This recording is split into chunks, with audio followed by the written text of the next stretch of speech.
Өлім бұл улук. Президенті болуы, депутаты болуы, министрлер болуы, жемен баймын деп текеберлік қылған байлар болуы, же жөнөкөй қарапайым жарам болуы. Bir ғана өлім барын теңдештірет. Өлімге бары баш ет. Мына ушундай сөздөр менен мен президентке кайрылып, бүгүн Садыр Жапаров акыркы сапарга атасын узатып, жаназасына туруп, топурагын салып,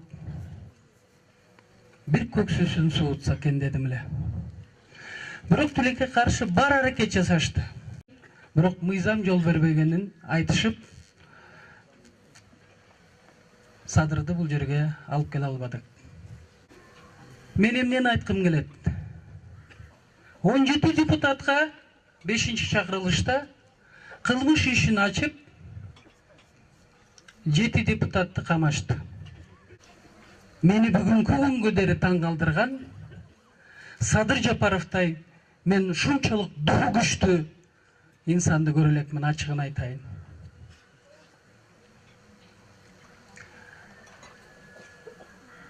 Анын кайраты, анын күчү, анын духу, эл мамлекеттеп Комтор маселесинде позициясын бербей принципалдуу турганы дайыма сый урматка татыктуу. Урматтуу көлдүк туугандар, Ысык көл ушунчалык бир касиеттүү жер, ошону менен бирге алтыны бар экен. Ошол алтыны кыргыздын мындай айтканда алдыга жылып өнүп өсүүгө эмес, кайсы бир топ кишилердин байышына жол ачкан ошондой бир алтын болуп калды да. Мына ушул алтындын чындыгын айтам деп мезгилинде Кубанычбек Исабеков, Раматылык Эркинбек Алымбеков, азыр эле мына өзүңөрдүн уулуңуздар Арсланбек Малиев, Садыр Жапаров, мына ушул 4 жигиттин чыкканын мен билем. Бирок Садыр Жапаров эч кимге алданбады, ушул 4 жигит эч кимге алданган жок, саткан жок. Азыр ушул Комтордун чындыгын айтам деп, саясаттын мындай айтканда курмандыгы болду. Бирок бул күндөр өтөт. Арсланбек Малиевдин жакшы бир сөзү бар экен. Булутту кара булут турат да, ошо кара булуттагы кетет, күн жарк этип чыгат деп. Урматтуу көлдүктөр, мен Садыр Жапаровка таазим этем. Себеби Комтордун чындыгын, экологиянын ушунчалык бузулганын, аялдардын айрыкча ден соолугун начарлаганын барын тең коркутса да, согуласа дагы эмне гана кылган жок. Бирок өз позициясынан бүгүнкү күнгө дери кайтпай турат. Позициясынан кайтпаган жигит мырза ошол гана өзүнүн элине кызмат кыла алат.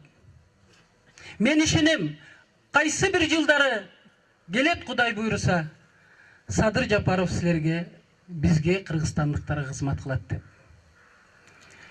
Аттиң, уул бала төрөлгөндө ата энеси эмес, бүтүндөй эл сүйүнөт. Себеби ал эл үчүн кызмат кылат дейт. Бүгүн Садыр болуп, ушул жерде туруп, мен айттым бийликке, мен гарант болуп берейин. Эч бир чыр чыкпайт. Алып келгиле бир 20, 30, 100 кишиңер менен кишен салып бутуна колуна. Көлдүн эли ыймандуу эл. Жакшынакай узатат атасын, элге тамагын берип Куран окуткандан кийин алып кете бересиңер деп. Тилекке каршы күчүм жетпеди, мен муну дагы бир жолу кайталап айтып коеюн. Кыргызды намыс гана сактап келген. Намыскөй бололу. Кыргызды ариет гана сактап келген, ариеттүү бололу. Кыргызды диндин башына мүшкүл иш түшкөндө колдой гана билген өзгөчө касиети бар элбиз. Бири-бирибизди колдой билели. Мен Нургожа Ажы атабызга айтаар элем. Акыркы сапарга кетип баратасыз. Балаңыз күчтүү.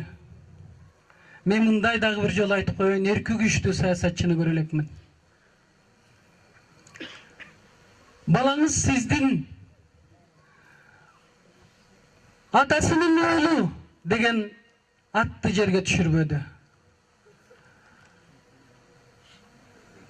Жаткан жериңиз жайлуу болсун, топурагыңыз торку болсун. Мен азыр апага да айттым. Бүт жашоо эненин тегерегинде болот. Эне күчтүү болсо, бардыгы күчтүү болот. Ошон үчүн мен Садырдын апасына, өмүрлүк жары Айгүлгө күчтүү болгула, кайраттуу болгула.